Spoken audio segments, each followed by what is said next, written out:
کہنے لگے پہ کسی پہ جنات اور جادو ہونا دعائے کعب اور اصحاب کہف کے نام بہت طاقت رکھتے ہیں میری خالہ اور ہمشیرہ پہ. کہنے لگے میں نے دعائے کعب اور اصحاب کہف کو پڑھنا شروع کر دیا.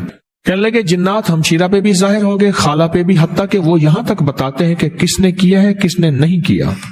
کہا کہ وہ جو خالہ بتاتی ہیں کہ اصحاب کہف آئے ہیں اور دعائے کعب کے موکلات آئے ہیں، انہوں نے ہمشیرہ کے جنات اور جادو کو بوتل سے جو ہے آزاد کرایا، قبر میں بوتل میں بند تھے. کہنے لگے وہ اب جنات آتے ہیں، دوست بن گئے ہیں، اور جو جادوگرنی عورت تھی اس کو سبق اچھی طرح سکھا دیا. حتیٰ کہ یہاں تک کہ وہ جو جنات ہمارے دشمن تھے، اصحاب کہف کے نام کی وجہ سے، دعائے کعب کے پڑھنے کی وجہ سے آپ دوست بن گئے ہیں، مختلف معاملات میں ہماری مدد کرتے ہیں. اصحاب کہف. بسم اللہ الرحمن الرحیم. الہی بحرمت یملیکا مکسل مینا کشف تتب یونس ازرافت یونس کشافت یونس یوانس بوس وقلبہم کتمیر. اصحاب کہف، اللہ اکبر. میں ان کے غار میں گیا.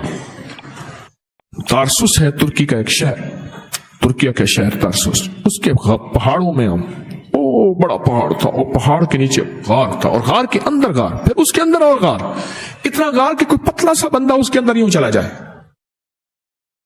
اصحاب کہف کا غار. قرآن میں سورت کہف آئی ہے، اور اصحاب کہف کے نام جادو اور جنات کے لیے ایسے ہی ہے. عجیب و غریب تاثیر ہے اس کے لیے، کمال تاثیر.